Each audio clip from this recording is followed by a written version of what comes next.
ہمارے آقا وہ ہیں کہ ایک انسان رسول اللہ کے پاس آتا ہے تو ان کے دل میں جو چیز چلتی ہے رسول اللہ اس کو بھی جاننے والے ہیں، رسول اللہ اس کو بھی جانتے ہیں۔ اب اس کے بعد حضرت حذیفہ، حضور نے فرمایا کہ حذیفہ مانگو، کیا مانگنا چاہتے ہو؟ حذیفہ دل میں کہنے لگے جو مانگنے کے لیے آیا تھا وہ تو بن مانگے ہی عطا ہو گیا۔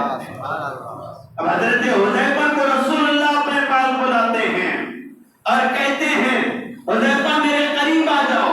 حضرت حذیفہ رسول اللہ کے قریب چلے گئے۔ اب رسول اللہ فرماتے ہیں اے حذیفہ سنو، ابھی کچھ دیر پہلے آسمان سے ایک فرشتہ میرے پاس آیا تھا، اور وہ فرشتہ ایسا ہے کہ آج سے پہلے وہ زمین پر کبھی نہیں آیا تھا، زمین پر کبھی نہیں آیا تھا۔ حضرت رسول اللہ کو یہ بھی پتا ہے کہ فرشتوں کی تعداد کیا ہے، فرشتوں کی تعداد کیا ہے، اور کتنے فرشتے زمین پر آ رہے ہیں، کتنے فرشتے واپس جا رہے ہیں، اور کون سا فرشتہ کتنی مرتبہ زمین پر اتر رہا ہے، اس کا بھی علم اللہ نے رسول اللہ کو عطا فرمایا۔ آپ کہتے ہیں یہ پہلی مرتبہ فرشتہ جو میرے پاس آیا ہے، یبشرونی، رسول اللہ فرماتے ہیں وہ مجھ کو خوشخبری دینے کے لیے آیا تھا۔ ایک تو وہ اللہ سے اجازت لے کر آیا تھا کہ اے اللہ مجھے اجازت دے میں تیرے حبیب کو سامنے سے سلام عرض کر کے آؤں، اور دوسری بات وہ یہ خوشخبری سنانے کے لیے آیا تھا۔ وہ خوشخبری یہ ہے کہ وہ فرشتہ آ کر مجھ سے یہ کہتا ہے کہ یا رسول اللہ، اللہ نے آپ کے نوازوں کا وہ مقام عطا فرمایا ہے۔ کہا وہ کیا مقام ہے؟ کہا آپ کے نوازے جنت میں سرداری کریں گے، اور آپ کی لخت جگر فاطمہ یہ خواتین کی سرداری فرمائیں گی۔ سبحان اللہ۔ نوازے رسول جنت میں سرداری فرمائیں گے، ہم جنت میں جائیں گے وہاں پر سرداری نوازے رسول کی ہوگی۔ فاطمہ الزہرا رضی اللہ تعالیٰ عنہا، فرشتہ یہ آ کر خوشخبری دیتا ہے یا رسول اللہ آپ اس بات پر خوش ہو جائیں کہ آپ کی لخت جگر فاطمہ جنت کی خواتین کی سرداری کریں گی۔ اب یہاں پر غور یہ کریں کہ آج یہ مجموعہ جتنا بیٹھا ہوا ہے، رسول اللہ کس بات سے خوش ہو رہے ہیں اس کو پکڑنا ہے، اس پر غور کرنا ہے۔ رسول اللہ اس بات پر خوش ہو رہے ہیں کہ ان کے سامنے اگر کوئی نواز رسول کی تعریف کرتا ہے رسول اللہ خوش ہو رہے ہیں، تو آج یہ مجموعہ یہاں بیٹھ کر کیا کر رہا ہے؟ نواز رسول کی تعریف بھی کر رہا ہے۔ ادھر گنبد خضرا میں رسول اللہ مسکرا رہے ہیں، ہم وہی کام کر رہے ہیں جو رسول اللہ کو پسند ہے۔ اور رسول اللہ نے اسی وقت فرمایا تھا جس وقت مولا امام حسن کو آپ نے گود میں لیا، کہا اے اللہ میں اس سے محبت فرماتا ہوں، تو بھی ان سے محبت فرما۔ یہی تک بات ختم نہیں کی، کہا اے اللہ ان سے جو محبت فرمائیں اے رب تو بھی ان سے محبت فرما۔ جنہاں محترم اس ہستی کا ذکر ہم یہاں پر سننے کے لیے بیٹھے ہیں جن کے ذکر سے رسول اللہ خوش ہوتے ہیں، اور یاد رکھ لیں رسول اللہ جن کے ذکر سے خوش ہو گئے سمجھو اللہ بھی خوش ہے۔ اس طریقے سے رسول پاک علیہ الصلوۃ والسلام نواسۂ رسول مولا امام حسن ہو، مولا امام حسین ہو، اہل بیت و اطہار کی آپ نے تعریف فرمائی ہے۔ اور یہاں تک ایک بات یہ بھی یاد رکھ لیں کہ ان کا مقام رب کریم کے پاس کس درجے بلند مقام ہے کہ ایک دفعہ مولا امام حسن اور امام حسین رضی اللہ تعالیٰ عنہ اپنی لوحات یعنی تختیوں پر کچھ لکھے ہیں، اس کو دونوں نے الگ الگ تختیوں پر کچھ لکھا ہے، چھوٹے چھوٹے نواسۂ رسول ہیں۔ فیصلے کے لیے آ گئے حضرت علی رضی اللہ تعالیٰ عنہ کے پاس، آ کر کہنے لگے اے بابا جان یہ بتائیں کہ ہم دونوں نے تختیوں پر کچھ لکھا ہے، یہ بتائیں کہ کس کا خط اچھا ہے، کس کس کا خط اچھا ہے؟ تمہارا امام علی رضی اللہ تعالیٰ عنہ یہ سوچنے لگے دونوں کا بھی خط اچھا ہے، اسی لیے کہ اگر کسی ایک کا خط اگر کہتے فیصلہ کر دیا جائے کہ اچھا ہے تو دوسرا ناراض ہو جائیں گے۔ علی نے فرمایا دونوں کا بھی خط اچھا ہے۔ پھر اس کے بعد کہا اگر تم فیصلہ ہی چاہتے ہو تو اپنی ماں کے پاس چلے جاؤ۔ وہ اپنی ماں لخت جگر فاطمہ الزہرا رضی اللہ تعالیٰ عنہ کے پاس پہنچتے ہیں، کہتے ہیں اماں جان یہ بتائیں کہ ہم دونوں نے تحریر لکھی ہے، یہ فیصلہ کریں کہ ہم میں کس کا خط اچھا ہے۔ انہوں نے بھی یہی سوچا کہ ہم میں کسی ایک کا خط اگر کہوں اچھا ہے تو دوسرے ناراض ہو جائیں گے۔ کہا یہ فیصلہ میں نہیں کر سکتی، یہ فیصلے کے لیے تمہیں جانا ہوگا میرے بابا جان کے پاس، سبحان اللہ سبحان اللہ، جو ساری کائنات کے معلم ہیں، ساری کائنات کے پڑھانے والے ہیں۔ اب رسول پاک علیہ السلام کے پاس دو نواسے رسول ان کے پاس پہنچتے ہیں اور کہتے ہیں نانا جان یہ بتائیں کہ ہمیں کس کا خط اچھا ہے، ہم دونوں نے تحریر لکھی ہے۔ رسول پاک علیہ السلام نے دیکھا، کہا کہ میں کیسے فیصلہ کروں، یہ فیصلہ میں نہیں خود رب کائنات فرمائے گا، خود رب کائنات فرمائے گا، اس لیے کہ اگر میں کسی ایک کا خط فیصلہ کر دوں اچھا ہے، ویسے دونوں کا خط اچھا نظر آ رہا ہے، کسی ایک کا میں فیصلہ کر دوں دوسرے ناراض ہو جائیں گے۔ تو اس وقت آپ نے کہا کہ میرے ہاتھ میں 7 موتی ہیں، میں اس کو آسمان کی جانب اچھالوں گا، جس کی تختی پر اگر زیادہ اس میں سے زیادہ کسی ایک کی تختی پر گریں گے تو سمجھ جاؤ ان کا خط اچھا ہے، اور یہ فیصلہ خداوندی فیصلہ ہے، یہ رب فیصلہ فرمائے گا۔ تو آپ نے اس وقت جو ہے اپنے ہاتھ سے جو موتی تھی اور رسول پاک علیہ السلام نے آسمان کی طرف اچھالی ہیں، تو کائنات نے یہ منظر دیکھا ہے کہ رسول پاک امام حسن رضی اللہ تعالیٰ عنہ اور امام حسین رضی اللہ تعالیٰ عنہ اپنی تختی کو پھیلائے ہوئے ہیں، تو 3 موتی مالا امام حسن کی تختی پر گرتے ہیں اور 3 موتی مالا امام حسین کی تختی پر گرتے ہیں۔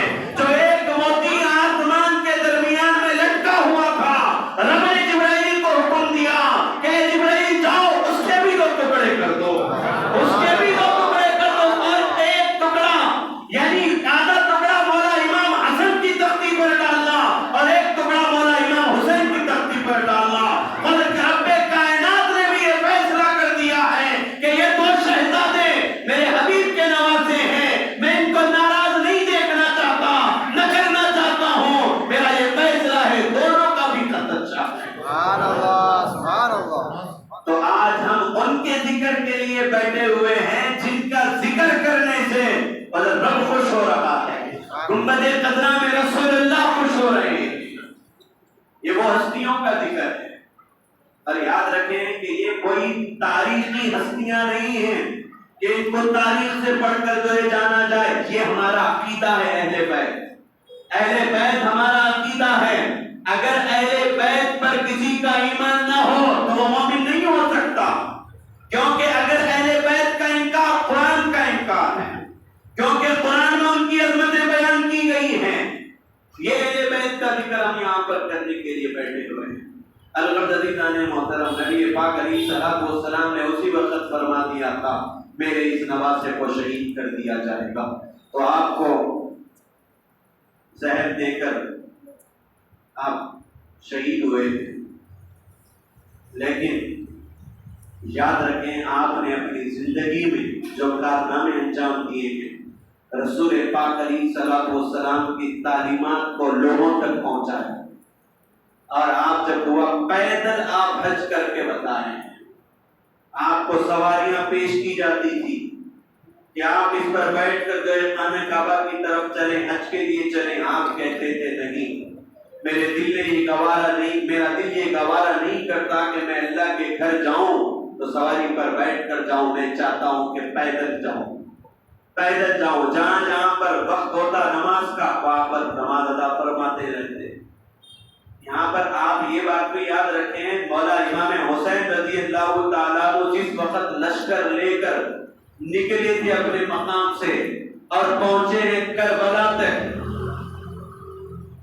سیرت ہم کو یہ بتاتی ہے کہ جہاں سے نکلے ہیں، جہاں پہنچے ہیں، نکلنے سے پہنچنے تک آپ کے لشکر کی کوئی ایک نماز بھی قضا نہیں ہوئی تھی، سبحان اللہ، کوئی ایک نماز بھی قضا نہیں ہوئی تھی، چھوٹنا تو دور کی بات ہے۔ تو یہ نواز رسول کی تعلیمات پر ہمیں چلنا ہے۔ اب آخر میں اللہ سے دعا کرتا ہوں، پروردگار جو ہم یہاں پر جمع ہوئے ہیں، مولا ہمارے جمع ہونے کو قبول فرما۔ اے میرے مالک، سب کی بگڑیوں کو بنا دینا مولا، سب کی حاضری کو قبول فرمانا مولا۔ میرے مالک پروردگار عالم، مولا امام حسنین کریمین کا صدقہ ہم کو عطا فرما۔ پروردگار عالم، جو بے اولاد ہیں ان کو صاحب اولاد بنا دینا۔ میرے مالک، آسمان سے نازل ہونے والے، زمین سے نکلنے والے فتنوں سے ہم تمام کی حفاظت فرما۔ پروردگار عالم، یہاں جتنے بیٹھے ہیں مولا، سب کی زندگی میں برکتیں عطا فرما، سب کے گھروں میں خیر و برکت عطا فرما۔ پروردگار عالم، ہماری زندگیوں میں اخلاص عطا فرما مولا۔ ہم تمام کی بگڑیوں کو بنا دینا مولا، ہم تمام میں اتحاد اور اتفاق عطا فرمانا مولا۔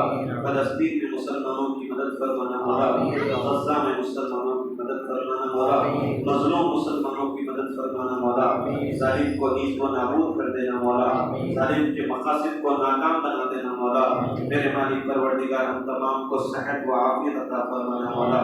ہم میں جو بیمار ہیں مولا، ان کو شفا عاجل عطا فرمانا مولا۔ جو ہم سے دعاؤں کے لیے کہتے ہیں، ان کے حق میں بہتر سے بہتر فیصلے فرمانا میرے مالک۔ وصلی اللہ تعالی وسلم علی خیر خلق سیدنا و نبینا و مولانا محمد وعلی آلہ و اصحابہ اجمعین۔ الحمد للہ رب العالمین۔